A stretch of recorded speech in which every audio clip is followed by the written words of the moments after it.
32, stand by code 3 and 3rd. Oh! 32, 32, you're going to be responding in front of Waffle House. You're on the Gentilly Road exit. You're an overturned vehicle unknown if anybody's trapped. 10 in Orleans. 49, I'm in right from Tulane. All right, we're going to an overturned vehicle.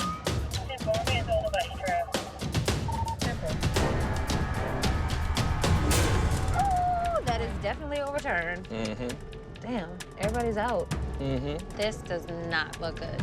6249 on scene. Who was in the car? She hit the firehouse. Hi. How old are you? I'm 20. What you hurting at, baby? My arm. Just your arm? Yeah. Can you feel your fingers? No. Could you please just give me the Yes, ma'am. Yes, ma'am. Is that the only place you're hurting? That's it? Yes. You're gonna be all right. We're gonna take care of you, all right? I promise. She got a broken arm, or they just wrapped it? I don't know. We're gonna have to unwrap it because it looks like it's wrapped with a pillow. She was the only one in the vehicle? All right. She's not getting any circulation in it? Bystanders had actually wrapped her arm with everything I think people could grab out of their vehicles, and we're not sure what's under there. What's going on? Oh, you're going to the hospital, that's all. You're gonna be all right. Just relax. All right, we're gonna take all that off, baby, and check that arm out real quick. Can you move your fingers for us? Wiggle your fingers. I can't even see her fingers yet, so. Are you hurting anywhere? My arm hurts. Okay, we're about to look at it right now. I know, baby. I'm sorry, but I gotta get all this stuff I'm off assuming of you it got a so that- laceration on your arm. That's why they wrapped it like that, so we gotta figure out if it's bleeding still so we can stop it. That's all. It's no big deal. You remember what happened?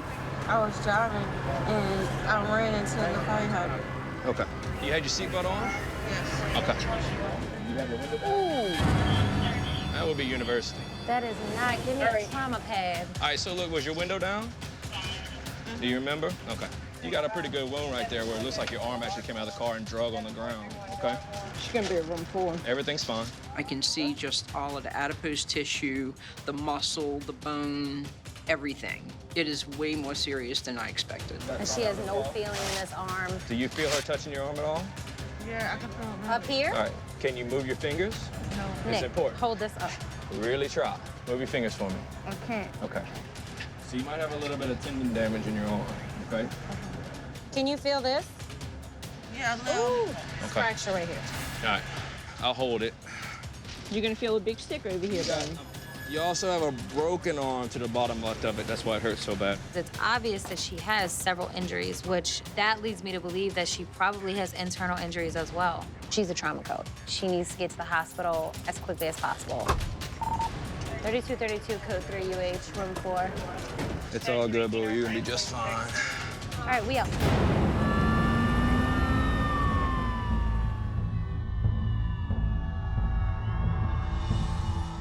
Oh, that injury was How about nice, that though. arm? She's lucky it didn't roll over that her one more time. arm was not amputated. Oh, I know. Oh, I For know. real. I mean, she was missing chunks. Yeah. I'd have been pissed because my tattoo would have been ruined. You know how mad I would have been? I'd be like, oh, hell no, hell I'd have been no. like, you better go find that skin. Right, exactly. You better go get it. That's exactly what I was about to say. I was like, hey, we ain't leaving until you find my hunk of skin so I can sew it back on. And that hunk of meat that I missed, you better go find that too. Right. I'd have been pissed. That's for sure. 32, entrapped is at NBC. Mardi Gras mind boat right into a wreck. Right up in there. Safe to say, I do not remember being this tired in a long time. But I mean, we literally just worked 2 16-hour days in a row. Yeah.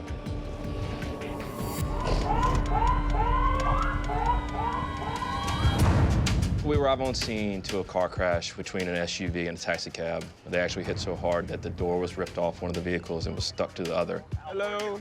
When that happens, you definitely kind of perk up because there could be some serious injury involved. Hey, what's your name? What's your name? All right. Broken what? Oh, okay. We see a female laying across the back seat with an obviously broken leg. How are we doing this? Just put a board in here, slide her out. It's a tip fit, right? Yeah. Open or closed? It looks closed. Everybody else is okay? Yeah, there's a little kid with a little bump on his eye, but he's fine. Cool. I think we need to slide her actually out. That way we can kind of support her leg as much as possible. When you have a long bone fracture, you want to make sure that you immobilize that bone from moving around, especially when you're moving the patient around, because bad things can happen. You have a lot of blood vessels that run up and down your legs, and it can possibly cause you an injury that make things worse. All right, this is really gonna suck. I'm gonna go ahead and warn you, but I'm gonna try to make it as easy as possible, okay? If you need to squeeze me, scream, whatever you need to do not be ashamed, okay? All right, I'm gonna grab you under your arms and I'm gonna pull you onto this board.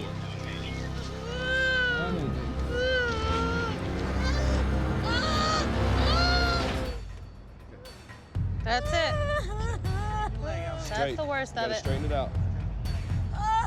I'm gonna just move your torso. Uncross your arms for just a second. My leg hurts. Nick, this is you down there. Some pain medicine. That's gonna support your leg, okay? It's almost over. All right, that's it. Just relax, okay? We're gonna get you in the truck. We're gonna give you some medicine. I'm gonna go set that up. All right. Nick, you want morphine? Yeah. These are the last few bumps, okay? Darling is getting you in. You all right, boo? This lady was in so much pain that she's actually physically shaking from the shock factor, and it kind of pulls at your heartstrings, so you want to make it as comfortable as possible for them. Luckily for us, we have medicine that we can give to kind of knock the edge off. My kid's okay. Everybody's fine. Everybody's good. And you're going to be fine. You're just going to have a little surgery on your leg, kind of put everything back together, but you're going to be okay. So this is gonna be morphine. Straighten this arm out for me. Went ahead and gave 5 to start. Cool. So she got 5 morphine in. Beautiful. What'd you get your leg caught on? Do you remember? Was it the center console? I don't know.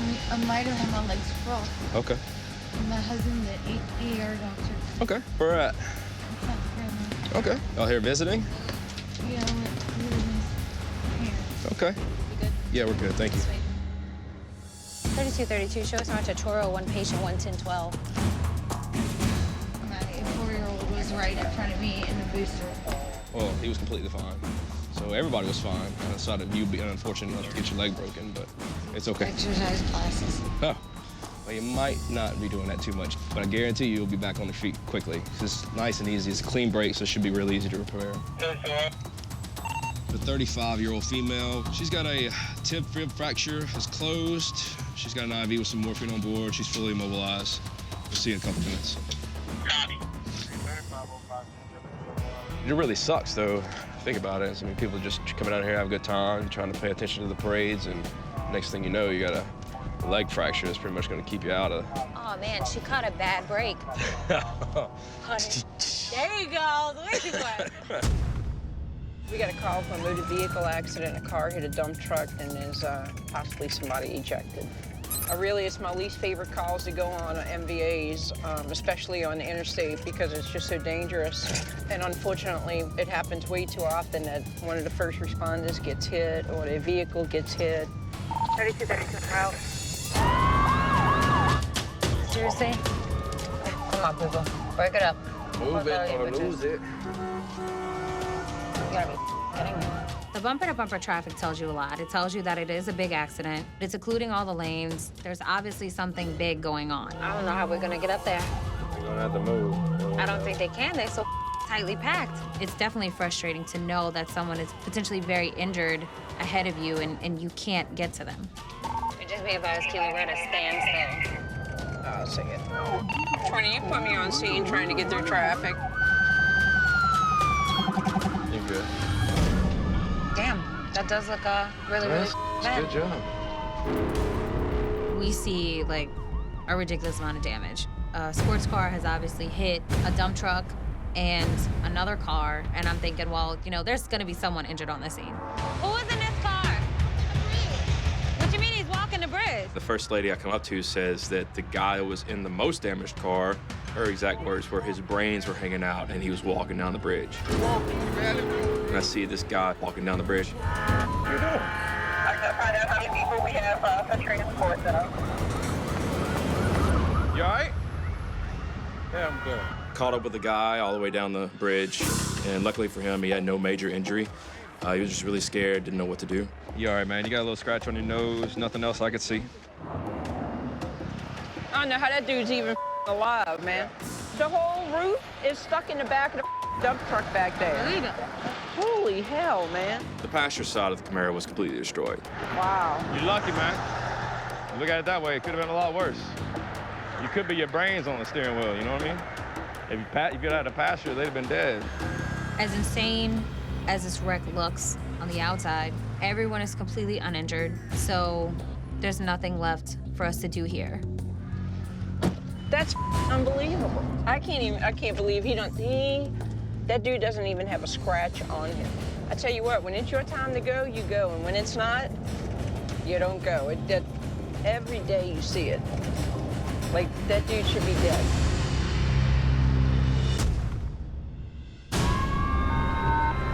On scene? Wow.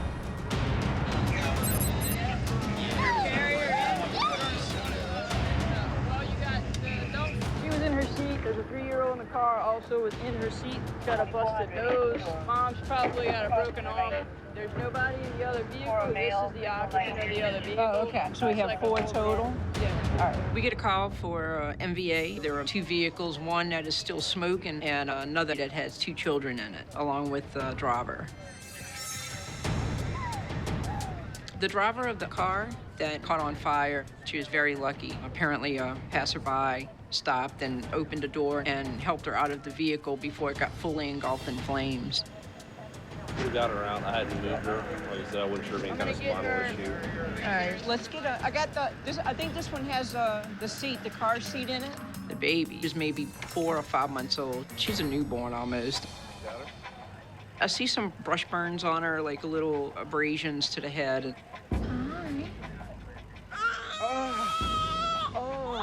right. She starts crying, so that's always a good sign, Oh, my goodness. because that means that they're feeling any pain that they might have and that they're scared and know what's going on. If you have a baby that's quiet, that has just been through something as traumatic as this, that's always a cause of concern. That one's okay? I get the baby girl all set, and firemen bring her older sister in. Okay, what hurts on you? That hurt? All right. All right. You want me to get you a little something that's cold and put some coal on it? All right. I start to talk to her and assess her. I see she's got some swelling to her lips and nose area. You want to hold that? You want me to hold it? All right, I'm gonna sit right here and hold it for you. Can you wiggle your feet? Oh, very good. I like those tennis shoes. The firemen were taking care of the mom. Apparently she had what appeared to be a broken arm or a broken elbow. Your mama, we're gonna get your mama in just a minute, okay? The baby, look, I got your baby. She's doing good too. She keeps asking about the baby. I thought she was asking about her sister. I kept telling her, baby's right here. She's fine, she's fine. All right, we're gonna get your doll for you. Come to find out, she was talking about her baby doll. Christine's gonna go get your doll, okay?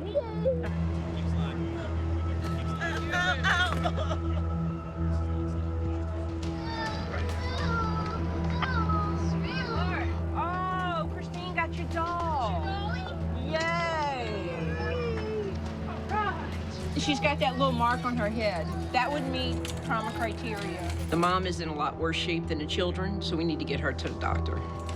Are you all right with them going to Oshner, or you want them at university? The 2 children, they were very lucky that they were properly secured in car seats, and that's the only thing that saved their lives. If that hadn't been in play, I'm almost pretty sure there would have been at least 1 fatality, if not 2. It's hot, huh? I keep thinking I'm having hot flashes.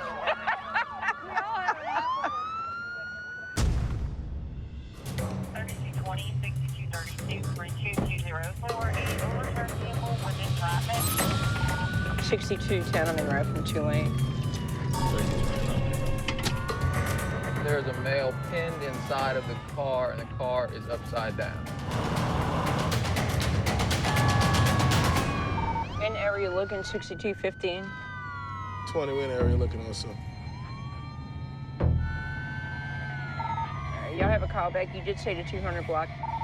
We actually just hung up with the caller. Stand by. Yeah, it's like we said. Yeah, I see him. As we pull up, there's a vehicle on its side, and I can see through the windshield that there's still someone in it. 220, we're on scene. They're clear on the other side of the car. Keely, watch that car, don't roll. You have one patient at this time, but if that car turns over, you're gonna have multiple patients. That's only halfway there. There you go. He's coming out. You can cancel the fire. The neighbors helped get the guy out of the car. On a daily basis, people are always there to help. People in the city have a lot of heart. It makes me proud to be a New Orleanian. And 10-4, 2304. Thank you. All right, come right over here. How you don't speak English? ¿Cómo te llamas, señor? You speak a little English? ¿Qué? Esca? Esca. Me llamo Dan. ¿Cómo está? That's the American version of Spanish. Right, exactly. I don't know how to say seatbelt, though. Seatbelt? Were you wearing your seatbelt? The challenges with treating someone that doesn't speak English is that I speak pretty poor Spanish. Can you get the information from him, Dan? Yeah, I try. All right. You have an ID? DNA ID? No. No? There we go. Hey, we got that Elsa, huh? Ere? Dan. Dan. Use the Elsa. New Orleans EMS has the ELSA. It's set up that it's gonna 24 hours a day. We come in contact with an English-speaking representative, and she can contact us with dozens of different languages. Hi, we need a Spanish interpreter. It's Keely with New Orleans EMS. Yes, ma'am. I'm the Spanish interpreter. I have the patient on side of me right now. The first thing I need, is he hurting anywhere? And if so, where is he hurting at? Since my Spanish isn't as good as it should be, it's great to have the ELSA as a primary means of communication. Just my left hand. How did this happen? Ask her what happened. Okay, that's fine. Thank you. You was a big help. See, if you don't have Dan around, we got Elsa. Hey, but look, you did your thing. Speak. Come on, stop. Be safe, be strong. Let's do this. Get that stretcher in here. You're gonna bleed to death. Brandon, They're not dead. I can work with them.